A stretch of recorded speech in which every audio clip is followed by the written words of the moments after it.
ध्यान की तैयारी। पिछले 2 दिनों में हमने कुछ प्रयोग किए अपने मन को जानने के लिए, अपने मानसिक शरीर का अनुभव करने के लिए। जिन्होंने नहीं देखा है तो चैनल पर जाकर पिछले 2 वीडियो देख सकते हैं। ध्यान करने से पहले यह चीज़ें जरूरी है, भाग 1 और भाग 2। तो यह जो प्रक्रिया है ध्यान की, इसे सांसों पर आधारित किया गया है। इसलिए इसे पूरे संसार में किसी भी जाति, धर्म, संप्रदाय, पंथ के लोगों द्वारा किया जा सकता है। इसमें किसी भी मंत्र या नाम का सहारा नहीं लिया गया है, बस सिर्फ सांस पर ध्यान देना है। विपश्यना विधि में इसे आनापान कहा गया है, यानी ध्यान का ABCD। यह करके आपको ध्यान का ABCD मालूम पड़ेगा, क्योंकि आगे का मार्ग तो बहुत गहरा है। आप जितनी गहराई में जाएंगे उतनी आपको नई नई चीज़ें मालूम पड़ेगी। वो आगे की बात है, वो आगे समझाया जाएगा। फिलहाल इतना ही कि सांसों पर ध्यान दें। अच्छा, स्थान कौन सा? आप एक स्थान निश्चित कर लीजिए घर पर। मैं रोज इस जगह ध्यान करूँगा। हो सके तो एक डायरी ले लीजिए जिसमें आप समय लिख लीजिए, आज मैंने इस इतने समय से इतने समय तक ध्यान किया। समय आपकी सुविधा अनुसार, जो भी समय आपको अच्छा लगे। जैसे आप सोकर उठते हैं तो दैनिक कार्यों को निपटा कर ध्यान कर सकते हैं, या फिर स्नान आदि करके, नाश्ता करके ध्यान पर बैठ सकते हैं। जैसा आपको अच्छा लगे वैसा ही शाम का समय तय कर लीजिए जो आपको सुविधाजनक हो। 6 बजे, 7 बजे, 8 बजे, जिसमें आपको सुविधा हो। या फिर रात को सोने से पहले भी किया जा सकता है। सोने से पहले कर लीजिए ध्यान। किसी तरह का कोई बंधन नहीं है। कोई भी स्थान हो और कोई भी समय हो। अच्छा, अब देखेंगे स्थिति। ध्यान में शरीर की स्थिति कैसी होनी चाहिए। ध्यान आप या तो नीचे ज़मीन पर बैठकर पलथी लगाकर ध्यान कीजिए, या फिर बिस्तर पर पलथी मारकर बैठ जाएं, या फिर कुर्सी पर बैठ जाएं। अगर कोई बीमार व्यक्ति है तो वह लेटकर भी कर सकता है। कोई बंधन नहीं है। हाँ, शरीर की स्थिति ऐसी होनी चाहिए कि कमर, पीठ और गर्दन सीधी रहे।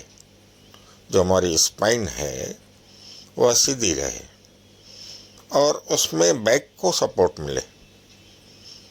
यदि आपके बैक को सपोर्ट रहेगा तो आप अच्छी तरह से बैठ पाएंगे। किसी को पीठ दर्द का प्रॉब्लम है, बैक पेन का, तो उसे सपोर्ट ज़रूरी है पीछे। पीठ सीधी करें। यदि आवश्यकता हो तो पीछे एक तकिया रख लीजिए कुर्सी के पीछे, या सोफ़ा पर बैठे हैं तो वहाँ गहराई ज़्यादा रहती है, डेप्थ ज़्यादा रहती है सोफ़ा की, तो वहाँ 1-2 तकिया लगा लिया। तो यह हो गई स्थिति। आप अपनी मुद्रा कोई भी चुन सकते हैं। कोई भी मुद्रा में बैठिए। दोनों हाथ जोड़कर बैठिए गोद में लेकर, या पेट पर आते हैं पेट पर। घुटनों पर हाथ रखना है घुटनों पर रखिए, जंघाओं पर हाथ रखना है जंघाओं पर रखिए। जो आपको कंफर्टेबल फील हो, जिसमें आप खुद को आरामदायक महसूस कर सकें। वस्त्र जो ढीले ढाले हों वह वस्त्र अच्छे रहेंगे। वस्त्र भी ऐसे आप अपनी सुविधा के अनुसार चुन सकते हैं। इसमें यह नहीं है कि किसी बीमारी के होने पर या मासिक धर्म वगैरह का ऐसा कोई बंधन नहीं है, क्योंकि यह धर्म और अंधविश्वासों से हट के है। कोई भी कभी भी किसी भी रोगी है, यदि वह ध्यान करने की स्थिति में है तो कर सकता है। बैठ कर न करे तो भले लेट कर करे, चलेगा। तो यह हो गया। अब हम आएंगे कि ध्यान करते वक्त अपना मन कहीं तो टिकाना होगा, कोई एक जगह तो चाहिए जहां मन टिके। तो वह स्थान ले लीजिए आप नासिका के प्रवेश द्वारों का, यानी जो होठों के ऊपर मूछें आती है, मूछों के ऊपर जो है हिस्सा जहां से नाक शुरू होती है, बिल्कुल वह हिस्सा, वहां पर मन टिकाइए। कोई न कोई जगह तो चाहिए ना। अब आप एक काम कीजिए, 2-3 सांसें गहरी लेकर जोर से लीजिए, जोर से छोड़िए और अपना हाथ सामने ले जाइए नाक के नीचे। देखिए जो आप सांस छोड़ रहे हैं वह सांस, हवा आप महसूस कर पा रहे हैं, हाथ पर महसूस कर पा रहे हैं। थोड़ा और दूर ले जाइए, थोड़ा और दूर ले जाइए, कहाँ तक महसूस होती है वह। बस इतना करके देख लिया तो आपको समझ में आ गया कि ध्यान कहाँ देना है अपने को। सांसों के आने जाने पर, सांस अंदर जाता है तो कहीं ना कहीं टकराता है और वापस आता है तो कहीं ना कहीं टकराता है। तो आपको नासिका के द्वारों पर मन को टिकाना है। हाँ, यदि वहाँ श्वास के आने जाने का हमें महसूस नहीं होता है, चलेगा, कोई बात नहीं। हमें अपना मन बस उसी जगह पर ही टिकाना है। दूसरी बात,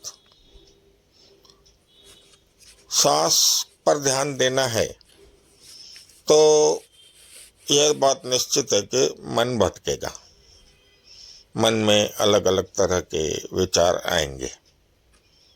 तो उनसे विचलित होने की जरूरत नहीं है, उस पर कुछ रिएक्ट नहीं करना है, कुछ ही भी प्रतिक्रिया नहीं देनी है अपनी। विचार आ गए, हम विचारों में गुम हो गए, कोई बात नहीं, होता है। यही तो ध्यान में होता है ना। फिर ध्यान आया जैसे ही, वापस आ गए सांसों पर, बिल्कुल आराम से। विचार आ गए, हाँ विचार आ रहे हैं, हाँ भटक गया मन, भटक गया मैं। भटकने से कोई आप दोषी नहीं है।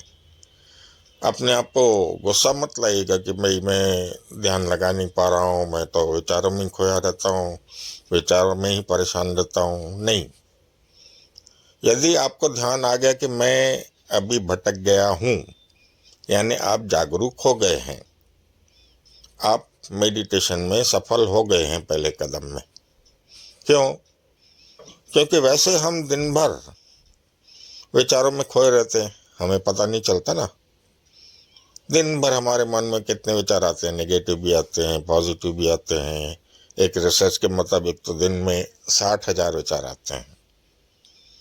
तो उसके विचारों की हम बाद में चर्चा करेंगे। फिलहाल आपको इतना ध्यान देना है कि विचार आते हैं तो उन पर क्रोध नहीं करना, नहीं तो आपके शरीर में क्रोध आएगा तो यह अपने आप पर आप अत्याचार कर रहे हैं। इसमें आपकी कोई गलती नहीं है, यह होता है, यह एक आम बात है।